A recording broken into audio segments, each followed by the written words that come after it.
नमस्कार विद्यार्थियों, स्वागत है आप सभी का। मध्यकालीन भारतीय इतिहास के अंतर्गत हम मुगल शासक हुमायूं के बारे में चर्चा कर रहे थे।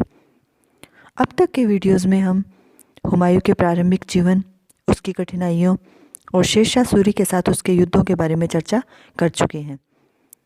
शेरशाह के साथ चौसा व कन्नौज के युद्ध के बाद हुमायूं को गद्दी छोड़कर भारत से बाहर जाना पड़ा और भारत में मुगल शासन का कुछ समय के लिए अंत हो गया और अफगानों की सत्ता पुनः प्रारंभ हो गई। आज के इस वीडियो में हम हुमायूं द्वारा पुनः सिंहासन प्राप्त करना, इसके बारे में चर्चा करेंगे कि किस प्रकार अफगानों को हराकर हुमायूं ने पुनः दिल्ली की गद्दी प्राप्त की। जैसा कि हम पहले ही इस बात की चर्चा कर चुके हैं कि जब हुमायूं को शेरशाह ने परास्त कर दिया था तब किसी ने भी भारत में उसकी सहायता नहीं की, यहाँ तक कि उसके भाइयों ने भी उसे धोखा दिया और उसके लिए मुसीबतें पैदा की।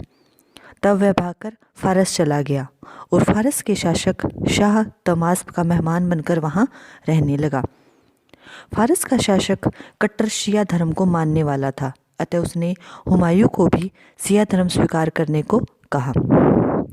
ऐसा भी कहा जाता है कि शाह ने बल प्रयोग द्वारा उसे शिया धर्म स्वीकार करने की धमकी भी दी थी। अतः हुमायूं ने शाह की बात स्वीकार कर ली। शाह ने हुमायूं को सैनिक सहायता इस शर्त पर देना स्वीकार किया कि हुमायूं अपने क्षेत्र में शिया धर्म का प्रचार करेगा तथा कंधार जीतने पर वह फारस के शाह को सौंप देगा। हुमायूं ने इन सभी शर्तों को स्वीकार कर लिया। इसके पश्चात हुमायूं शाह से सैनिक सहायता लेकर कंधार की ओर बढ़ा। इस समय कंधार पर अस्करी का अधिकार था। हुमायूं ने कंधार के दुर्ग को घेर लिया। 3 महीने के घेरे के बाद अस्करी ने समर्पण का प्रस्ताव किया, जिसे हुमायूं ने स्वीकार कर लिया, लेकिन अवसर पाकर अस्करी भाग खड़ा हुआ। हुमायूं के सैनिकों ने उसे पकड़ लिया और उसे कारावास में डाल दिया। हुमायूं ने कंधार को जीतकर उसे फारस के शाह को सुपुर्द कर दिया, किंतु शाह की मृत्यु के बाद उसने पुनः कंधार को अपने अधिकार में कर लिया। इसके बाद हुमायूं ने काबुल पर आक्रमण किया, जो इस समय कामरान के अधिकार में था। कामरान भाग गया और काबुल पर हुमायूं का अधिकार हो गया। 1545 में हुमायूं ने काबुल के महल में प्रवेश किया, जहां हमीदा बानो ने उनके पुत्र अकबर को लाकर हुमायूं की गोद में रख दिया। 1546 में हुमायूं ने हिंदुकुश पर्वत को पार किया, लेकिन वह बीमार पड़ गया। अतः कामरान ने पुनः काबुल पर अधिकार कर लिया। बीमारी से ठीक होकर हुमायूं ने काबुल पर आक्रमण किया, वह उस पर अधिकार कर लिया। 1548 में वह पुनः काबुल की ओर आया, लेकिन पराजित हुआ।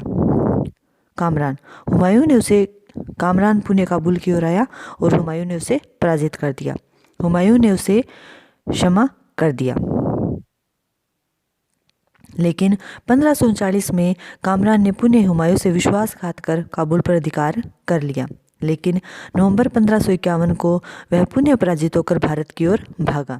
इस मुठभेड़ में हिंदाल मारा गया, कामरान को पकड़ लिया और हुमायूं के पास भेजा गया। हुमायूं पुनः कामरान को क्षमा करने के लिए तैयार था, लेकिन उसके अधिकारियों ने उसे कामरान को दंडित करने के लिए दबाव डाला। विवश होकर हुमायूं ने कामरान को अंधा करने की आज्ञा दे दी और 1557 में कामरान की मृत्यु हो गई। इधर शेरशाह की मृत्यु के बाद उसके उत्तराधिकारी साम्राज्य को संगठित नहीं रख सके थे, क्योंकि उसके उत्तराधिकारी शेरशाह जितने योग्य नहीं थे। उनमें आपस में संघर्ष चल रहा था और साम्राज्य में पूर्णतः अव्यवस्था फैली हुई थी। हुमायूं ने इस अव्यवस्था का लाभ उठाने के लिए नवंबर 1554 में सिंध को पार कर नए रोहतास दुर्ग पर अधिकार कर लिया और फिर लाहौर की ओर बढ़ा। लाहौर से अफगान भाग खड़े हुए और 24 फरवरी 1555 को हुमायूं ने लाहौर पर भी अधिकार कर लिया। अब हम बात करेंगे मच्छीवाड़ा के युद्ध की। इसके बाद हुमायूं ने अपनी सेना को 3 भागों में बांटा, जिनमें से एक का नेतृत्व बैराम खां कर रहा था।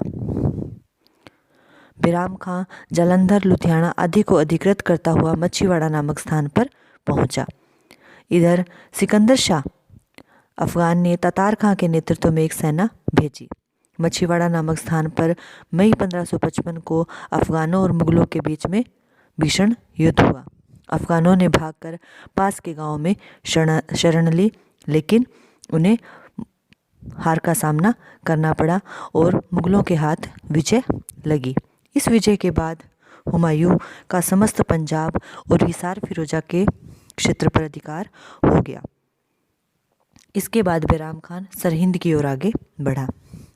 सरहिंद का युद्ध जून 1555 में हुआ था।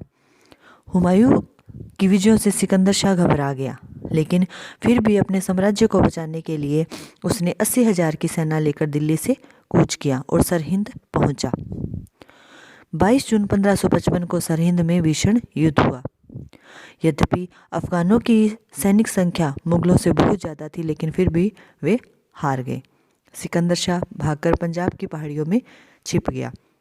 23 जुलाई 1555 को हुमायूं ने दिल्ली में प्रवेश किया और 15 वर्ष बाद पुनः दिल्ली के सिंहासन पर बैठा। हुमायूं ने अपने पुत्र अकबर को बैराम खां के संरक्षण में पंजाब का गवर्नर नियुक्त किया। अब हम बात करेंगे हुमायूं के अंतिम दिनों की। इस समय जब दूसरी बार हुमायूं दिल्ली के गद्दी पर बैठा, तब उसके सामने अब वो कठिनाइयाँ नहीं थी जो उसके शासन के प्रारंभ में थी। अब उसके शेरशाह और बहादुर शाह जैसे शत्रु भी नहीं थे, विद्रोही अमीर भी नहीं थे और अपने भाइयों से भी वह मुक्त हो चुका था। शेरशाह ने भारत में एक श्रेष्ठ शासन व्यवस्था विकसित की थी जो हुमायूं को विरासत में मिली थी, और उसने उसमें कोई परिवर्तन नहीं किया। 24 जनवरी 1556 को शाम के समय हुमायूं अपने पुस्तकालय की छत पर अपने सरदारों से बात कर रहा था। इसी समय उसे अजान की आवाज़ सुनाई दी। अतः संध्या की नमाज का समय समीप जानकर वह तेजी से सीढ़ियाँ उतरने लगा और उतरते समय वह सीढ़ियों से नीचे गिर पड़ा। वह सिर के बल गिरा और उसकी खोपड़ी की हड्डी टूट गई और 26 जनवरी 1556 को उसकी मृत्यु हो गई। लेनपुल ने हुमायूं के बारे में लिखा है कि जिस प्रकार हुमायूं तमाम जिंदगी भर ठोकरें खाता रहा, उसी प्रकार ठोकरें खाकर ही उसकी मृत्यु हो गई। विद्यार्थियों, अब हम अंत में बात करेंगे हुमायूं के कार्य और उपलब्धियों के मूल्यांकन की। इस बात में कोई संदेह नहीं है कि हुमायूं एक भद्र व सभ्य पुरुष था और अपने पिता के आदेशों का वह जीवन भर पालन करता रहा, जिसके कारण उसे अनेक कठिनाइयाँ उठानी पड़ी। वह अपने भाइयों के प्रति अत्यंत प्रेम रखता था। हालांकि उसके भाइयों ने बार बार उसके प्रति विद्रोही रुख अपनाया, लेकिन कभी भी उसने अपने भाइयों का अहित नहीं चाहा। इसके अलावा हुमायूं उच्च कोटि का विद्वान भी था तथा विद्वानों का आश्रयदाता था। उसमें सुन्नियों जैसी कट्टरता नहीं थी। उस युग में प्रचलित प्रथा के अनुसार उसने कभी भी गैर मुसलमानों पर अत्याचार नहीं किया। हिंदू धर्म के प्रति भी उसकी नीति में असहिष्णुता नहीं थी। वह स्वयं एक अच्छा सैनिक था, परंतु उसमें नेतृत्व के गुणों का अभाव था। उसमें सैन्य कूटनीतिज्ञता का भी अभाव था। यही कारण था कि उसे बार बार अपने शत्रुओं से हार का सामना करना पड़ा। वह कभी भी अपने शत्रु की कमजोरियों और कठिनाइयों से लाभ नहीं उठा पाया। हुमायूं में ये इतने व्यक्तिगत गुण होते हुए भी उसमें दुर्गुणों का अभाव नहीं था, और उसका सबसे बड़ा दुर्गुण था उसकी विलासिता की प्रवृत्ति। यही प्रवृत्ति उसकी शत्रु साबित हुई थी। विजयश्री प्राप्त करने के बाद जब उसे आगे की योजना बनानी होती थी, तब वह रंगरलियों में डूब जाता था, और इसी के कारण शत्रु उसकी कमजोरी का लाभ उठाकर हर बार उसकी विजय को पराजय में बदल देता था। इस प्रकार विद्यार्थियों, आज की इस वीडियो में हमने हुमायूं द्वारा पुनः भारत की शासन सत्ता प्राप्त करने के बारे में पढ़ा। आज के वीडियो में हमने उसके द्वितीय शासनकाल के बारे में पढ़ा, जो कि मुश्किल से ही 6 महीने का रहा था। आज के इस वीडियो में इतना ही। धन्यवाद।